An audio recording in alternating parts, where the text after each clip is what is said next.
సిగ్గు శరవనాడు అసెంబ్లీకి రావాలి. కౌన్సిల్కి వచ్చిన వాడికి అసెంబ్లీకి ఎందుకు రావు? నాకు ప్రతిపక్ష నాయకుడు నీకు ప్రజలు ఇవ్వలే. నీకు 10% ఇచ్చుంటే ప్రతిపక్ష నాయకుడు హోదా వచ్చేది. ప్రజలు ఇవ్వలే. నువ్వు పనికిరావని వదిలేశారు. నేను ఒకటే అడుగుతున్నా, భయం పిరికితనంతో పారిపోతా ఉన్నాడు. ఎందుకంటే జరిగిన తప్పులన్నీ, అవినీతి అక్రమాలన్నీ వెలుగులోకి వస్తున్నాయి, చర్చించబడతాయని భయపడతా ఉన్నాడు. నువ్వు అధికారంలో ఉన్నప్పుడు ప్రతిపక్షంగా మమ్మల్ని గుర్తించావా, మాట్లాడినిచ్చావా? రోజు తీసుకెళ్లి రోడ్డు మీద పడేశారు. మీ మీడియాని దగ్గరకు రానిచ్చారా?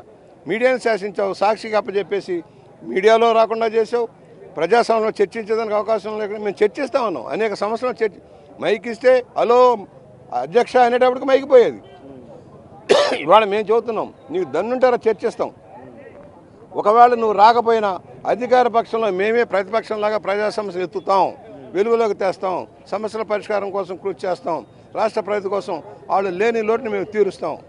సభలో ఇంకొక పార్టీ లేనప్పుడు ప్రతిపక్ష పార్టీగా తమనే గుర్తించాలి. 3 పార్టీలు అధికార పక్షంలో ఉన్నప్పుడు ఇంకొక మీరున్న పార్టీగా ప్రతిపక్షంగా ఉండేది అనేది వాళ్ళు చెప్తున్నారు. అసలు చట్టంలో లేనే లేదు, భారతదేశంలో ఎక్కడా లేదు. కనీస సీట్లు ఉంటేనే అనేది రాజ్యాంగం చెబుతుంది. నీకు ఆ సీట్లు లేవు. నీకోసం ప్రత్యేక రాజ్యాంగం రచించరు. నువ్వు పిరికి వాడివి, పారిపోతున్నావు అనే విషయాన్ని దాచిపెట్టి ఈ మాటలు మాట్లాడుతున్నావు.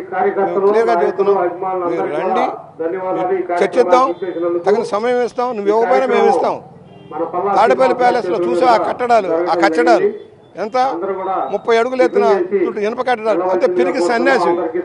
రాక్షస మనస్తత్వానికి ఎదురే భయం, ప్రాణ భయం. ఎందుకు? నువ్వు హత్యా రాజకీయాల్లో ఆరితేరిన వ్యక్తివి కనుక, సొంత బాబాయిని హత్య చేయించిన కేసులోంచి వాళ్ళని బయట వేయడం ప్రయత్నం చేస్తున్నావు కనుక భయం ఏం జరుగుతుందని. నీకు నాకేం భయం? రోడ్ల మీద తిరుగుతున్నావు. ఆయన రోడ్ల మీద తిరగలేడు.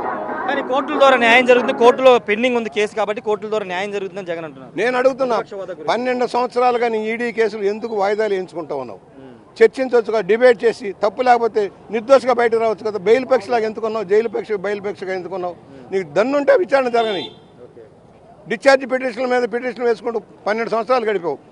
ఒక పక్క సుప్రీంకోర్టు రాజ్యాంగం చెబుతుంది త్వరగా సంవత్సరం లోపల రాజకీయ నాయకుల యొక్క అవినీతి అక్రమం చర్చ జరిగి శిక్షలు పడాలంటే నీవు ఎందుకు రాట్లా? నీకున్న డబ్బు బలంతో కేసులు వాయిదా వేయించుకోగలుగుతున్నావు. కానీ ఏదో ఒకటి తప్పదు, రాజమండ్రి సెంట్రల్ జైలుకి రావడం. ప్రతిపక్ష పాత్ర కూడా మీరే పోషించబోతున్నారు. 100%.